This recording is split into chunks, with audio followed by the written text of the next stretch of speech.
I assume no one can see you dancing. I I need assume they more can't milk. see that, but I don't know that. I have to watch the video later, but I assume They no one can't can see see it. you I don't. dancing during it. But in case No, they they can't can, see it. sorry, but I have to look at it. It's just, I can't look away. Actually, It's like a car accident. oh It's my like, god, like a car accident into a dumpster fire. It's like, woo, you can't yeah, not. baby. Okay, so it's Thursday, and on Thursdays we like to do, sort of topics, and of course we do have an event. It's official. Yes. Mhm. A lot of people have already received, an email about it. It's going to be on the 27th of October. That's correct. It's the And birthday event. if one of you, I don't know if you're able to, but if one of you can like pull up LinkedIn and show it, the event page, we'll flip over to that at some point and show John, that. are you doing that, John? But John? in the meantime, Yeah. I have a very, very, we showed it briefly, right? I have Mhm. two sort of places where I store a lot of stuff. Mhm. I have the apps that I've written for my phone and iPad and watch and Macs, where iPads and Macs, where, instantly without friction, I can like record anytime something like a light bulb goes off, way in the dark recesses back there, right? And then, I mean, I once a week, and I try to be good at this. Sometimes it's once every 2 weeks. Sometimes it's once every 3 weeks. It depends on how busy things get, right? I can tell you that in the last week of the month, which is always my busiest week of the month, I virtually never look at all of the stuff that I've captured, but I look at it and I have no recollection of ever thinking it or typing it in or saying it into my phone and then having it transcribed into text. Like none. I mean, it's clearly mine. It's in my file. I'm the only one with access to it. Like it's date and time stamped. So I know exactly when it happened, but I honestly don't remember. And so I have this, basically it's a text file because the apps just like pull up the text file, add in they append at the end the date time stamp and like what my idea or thought was, and then just closes it again and whisks it away, and I don't even see it. And I mean, there's thousands and thousands and thousands of lines in this thing. And every so often I'll go in and I'll and I showed this and we went through it actually. If you remember, Dr. V, either last week or the week before, I brought up a basically PowerPoint or Apple Keynote, the same thing as PowerPoint. And eventually, or a lot of these, not a lot, some of these thoughts actually make it into a slide. But even the slide deck has at least 100+ slides with different concepts on it. And I would just let you guys pick one at random, like pick a number between 1 and 100 or something. And bang, there was like one of these things. And so this slide just got created today. Oh boy, it's fresh. So it's fresh. It's based off of the big text file with all of the stuff that I came across this morning. And I'm going through and sort of trying to do housekeeping on a lot of that stuff. And, if stuff just doesn't seem useful anymore, I'm killing it.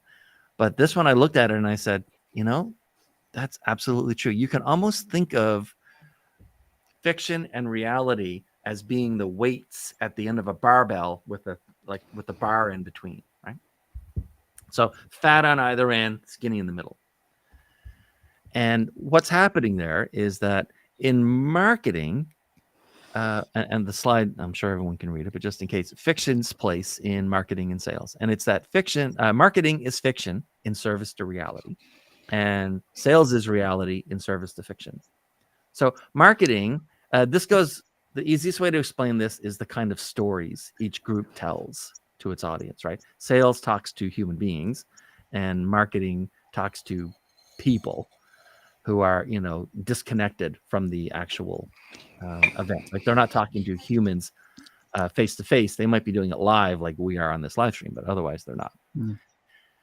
So marketing can tell stories that are fictional. They absolutely. I mean, it's accepted that marketing can tell stories that are fictional. And the whole point is they're trying to create a reality of, in most cases, either a sale, like a transactional sale, buy on the website right now, or creating a reality where a salesperson can get in front of a prospect because of the prospect's exposure to marketing. So marketing can tell fictional stories, and it's perfectly like useful and acceptable. Sales can't tell fictional stories. You can't be in a sales meeting and you're sitting down, you're at a little conference room, there's a little table, there's like 7 or 8 of you in the room, and the sales guy says, "Let me tell you a story," and then it's clearly a fictional story. No, sales can tell stories, but they have to be real stories. They have to be true. Now, sales is telling true stories to create a fiction, which is to say, in the mind of the person is putting themselves and imagining them owning this thing, the software, the SaaS service, the car, right, the fleet of trucks, the building construction, whatever it is that's being sold, right? But so sales is dealing with fact, they're dealing with truth, dealing with reality, and in the prospect's mind, the fiction's being created. It doesn't exist yet. The happy future doesn't exist yet. Whereas marketing deals with fiction, with the idea that it's going to turn into something real. It's going to turn into a real prospect. It's going to turn into a real opportunity. It's going to turn into a meeting. So I came across this and I looked at it and I said, I don't remember thinking this, but it makes a lot of sense. And what it leads into is something that we've shown before.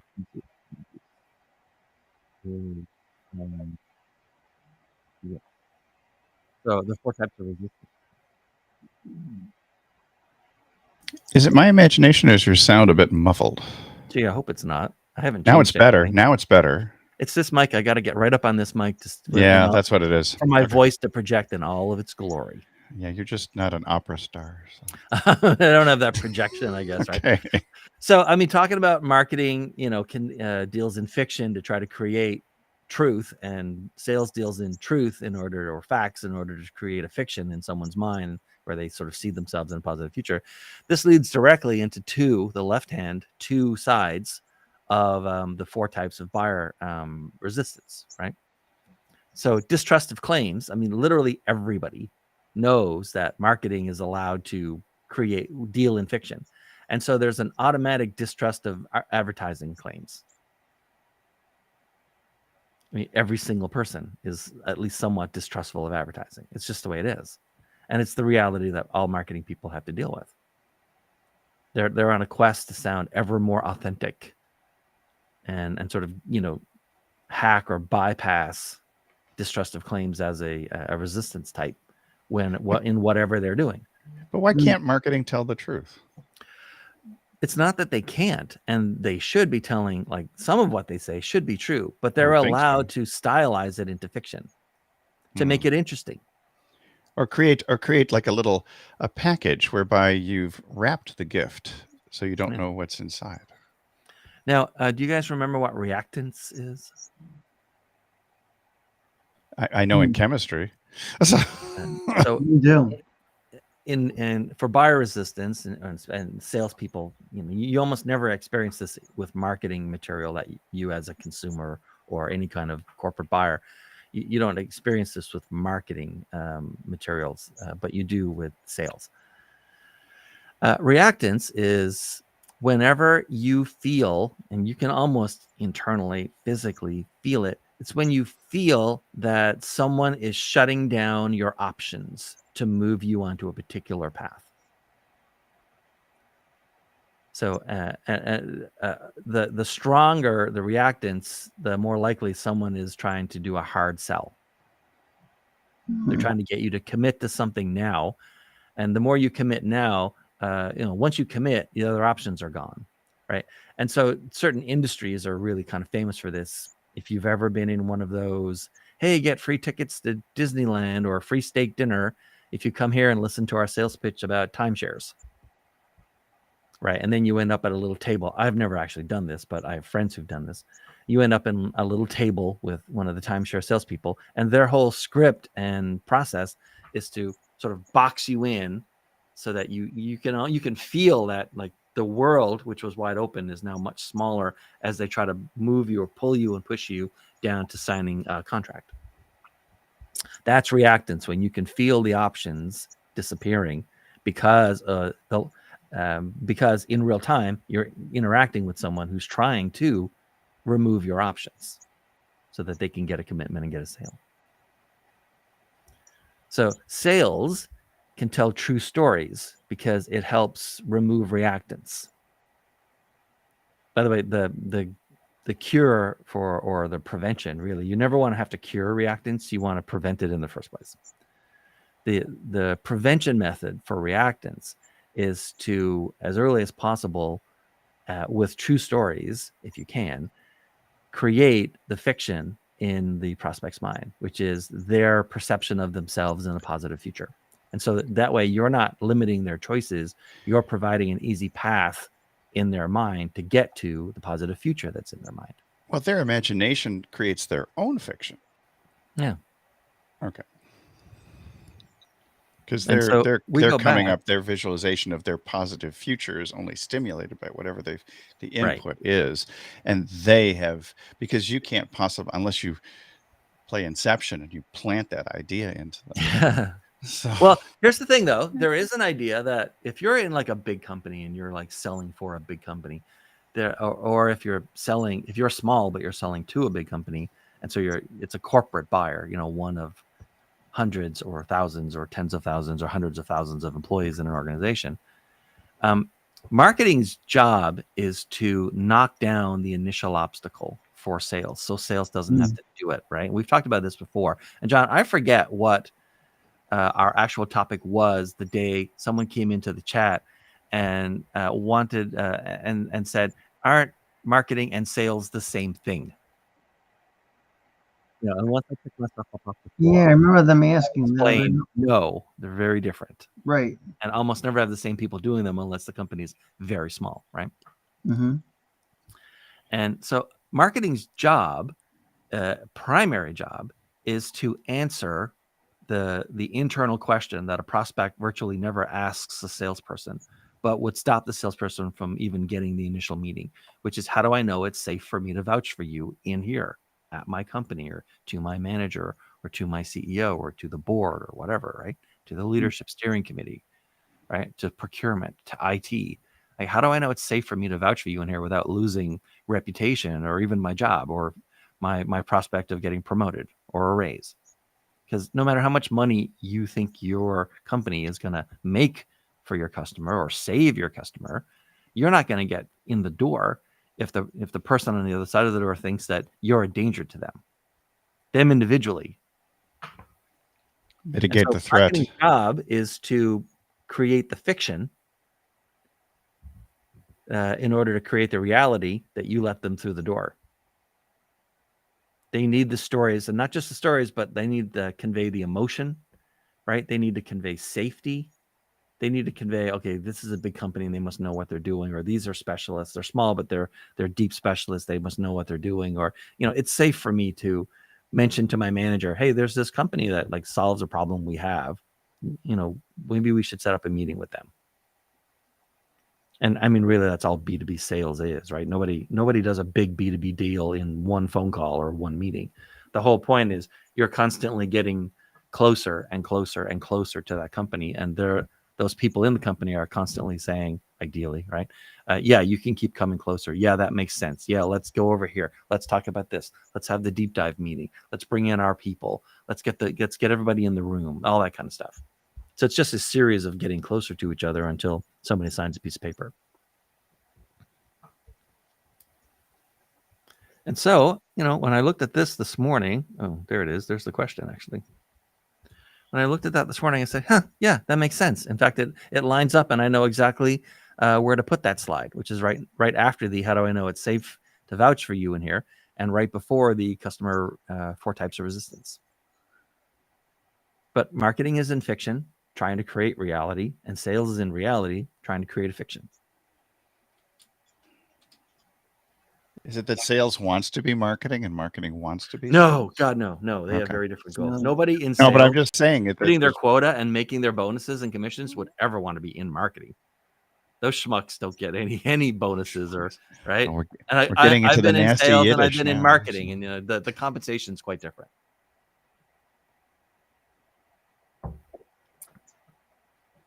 So, I mean, true bullshit. Can I say bullshit? Can we say true bullshit? No. I think it's too late for that. It's too late to say that. It's already been said. Yeah, I can't bleep it. It's live. So there you go. Well, we can go back and edit later. Maybe. I can take it down. If I take it down, I'll never get it back up again. You can only upload videos 10 minutes long to LinkedIn unless you do it that's live. true. That's Right. true. Right. And we're 15 minutes in, so much for that. We are 15 minutes. So there you go, right? Marketing is fiction in service to reality. And I had to look it up, by the way. I looked it up before we came online. What's the difference between saying in service to and in service of? And in service to means it's an employee of something, which in this case is the correct meaning. In Right. service of is it's like something is a consequence of something. Mm-hmm. So in marketing, fiction is the employee of reality, and in sales, reality is an employee of fiction. It serves to provide to or make for fiction. It's not like the police who protect and serve. So I think we have a short one today. It's short because I have very few comments to make. On this one. Yeah. What happens with the stuff that I pull out is the first time we've ever discussed it is that it's absolutely understandable. This will come up again in a couple of months and you guys will have all kinds of stuff to say, but it needs to bake for a while, right? It's been baking in my head for God knows how long. Sleep on it, then I can regurgitate something. I can come up with something at 4 a.m. This one was I'm looking at the log. This one I recorded Captain's at date 8:49 p.m. on the 22nd of March. Star date of this year. So it's 7 months old. Oh, it's still a baby. Still a baby. But yeah, it's just been sort of cooking in there the whole time. Simmering. It's not an Instant Pot thing. Yeah. This is a slow cooker in the brain. Oh, wait, we were going to show the website. Oh, yeah, John had the event. Sorry. The event. John's in charge of the event. Actually, I couldn't find the event. Couldn't find it? Couldn't find it. I found it. Let me see. Sorry, I got to get out of this, and I got to get back into LinkedIn because I closed out LinkedIn. LinkedIn Corporation. Yes, you are. I'm surprised Microsoft doesn't get its hands more into LinkedIn to correct things and make things better. But we're not supposed to criticize LinkedIn, are we, when we're on LinkedIn? No, you can criticize LinkedIn. You're not allowed to talk about LinkedIn Live. Oh, okay. We're not going to talk about LinkedIn for some unknown reason. Looking for my events here. Events. It's funny how it popped up really quickly the other day, and now it's gone into the land of obscurity. That's where I was. You were in the land of obscurity. I was in the land of obscurity. In a land where things are not obvious. True. John Paduchak, the anti-procrastination expert, is obscured. Man, that is just nuts why it doesn't show up. Try the one in the chat. Oh, that would chat. Okay, I was going to say I was in my own chat and people are just pitching me endlessly. They're pitching me endlessly. That works. All right. I found it. Do you want to do a screen share or is John doing just do a screen share? I'll grab it. Okay, screen share. As opposed to a screen share. Yes. Nobody wants to hear that. Let me do the Chrome tab just because it's easier. You won't see all the nasty things that I've created here. Boom. There we are. Kapow. Kapow. Oops. There we go. I'm trying to center it. There we go. At 9 a.m. Pacific. Because I'm on the Pacific coast, but you're probably showing us noon where you are. So this went up yesterday afternoon. So we've got about 25, 26, couple dozen people in so far. Yeah. That's about the same. We ended up with 150 something people last time. And this is exactly where we were 24 hours in last time. So spread the word. Yeah. So this one should be fun. I mean, here's sort of the main thought around this one, right? Because over the years, the last several years especially, working with so many different businesses and entrepreneurs, larger companies, but entrepreneurs and coaches and you name it, right? And everyone has sort of like the same problems, but they have their own flavor of the problem. Like they came to the party with something, but didn't have something else, or they're trying to see through something to a solution and they can't like see the solution because they're looking at it the wrong way. or rather, not necessarily the wrong way, but they're looking at it in a way that's not yielding a solution. And a lot of the times, and you guys have had these conversations, and I've had these conversations with folks, right? Sometimes you just like reframe it for them, and all of a sudden, you show it backwards, or you show it in some sort of counterintuitive way. And it's like, oh wait, I get it. I see what I want to do now. I see what would work for me. So the goal for anyone who attends this thing is that everyone's working on some number of problems and issues, long-standing, short ones, brand new ones today, whatever, right? As we go through these concepts and ideas, guaranteed one of them is you're going to go like, oh, yeah, that does make more sense if I look at it that way. Now I see what I want to do. And the goal is that every single person who watches of the 17 or however many concepts we're going to go over, sort of back-asswards kind of counterintuitive concepts, a different way of looking at the same thing you've looked at every day. It's like, oh, that makes a lot of sense. Now I understand, what I should do, or what I might want to do in order to like take the path to the solution on this problem. That's the goal. So it's not necessarily specific to sales or marketing. It's just that most of the examples and stories come from sales and marketing. But that's the goal. And do we scream like Spanish television? Goal. Maybe. Okay. That's when we succeed. Yeah. When we succeed. Yeah. I mean, I don't know. You guys, I don't know when or if you did ACT or SAT tests or oh yeah, it's been a while since any of us were in high school, but I'll give you an example. It's not going to be in what we're talking about on the 27th, but there's sort of like a well-known like word problem to figure out. It's kind of like a math word problem where it says there's going to be, and you can go on YouTube. It's so common a problem that you can go on YouTube and look it up, and like there's videos made about how to solve this problem like incrementally from beginning to end and get your final number. And it's like 100 tennis players enter into a competition. If you lose, one, it's game, right? Game, set, match. A game, match. Single game. Oh, a match. Okay. Isn't it?